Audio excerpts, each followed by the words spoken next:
Pasig. Ang Pasig ay dating capital town ng probinsya ng Rizal at ngayon ay isang maunlad na siyudad sa silangang Metro Manila. Pinamumunuan ito ng isa sa pinakabatang mayor at magaling at mahusay na public servant, si Mayor Vico Soto. Pagpasok mo pa lang ng Pasig ay makikita mo na ang kaunlaran. Mayroong malalaking building at maraming business establishment.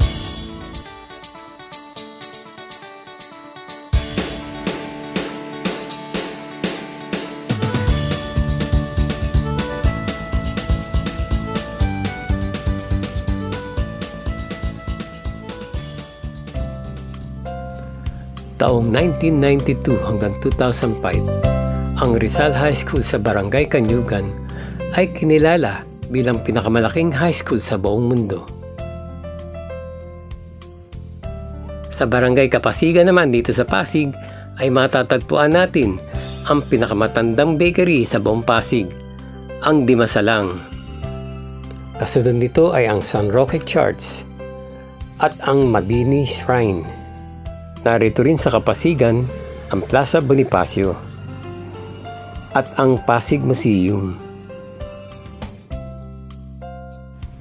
Katabing plaza nito ay ang Plaza Rizal at sa tapat naman nito ay ang lumang simbahan, ang Immaculada Concepcion.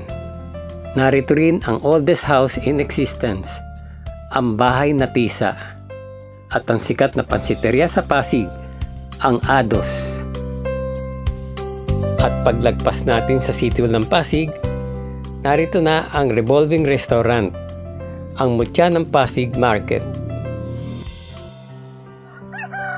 Marami pa ring old houses at mga ancestral houses dito sa Pasig. Maganda itong balikan at pag-aralan ang mga naging bahagi nito sa ating kasaysayan. Malaking bahagi sa kasaysayan ng Pasig ay ang mga unang pagpupulong na ginawa ng mga Katipunero sa isang bahay na malapit sa ilog na kung tawagin ay Bitukang Manok. Sa bahay ni General Valentin Cruz, tinawag itong Asamblea Magna.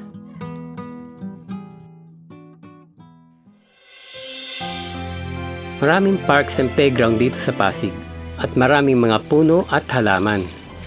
Kaya ang Pasig ay tinawag na Green City.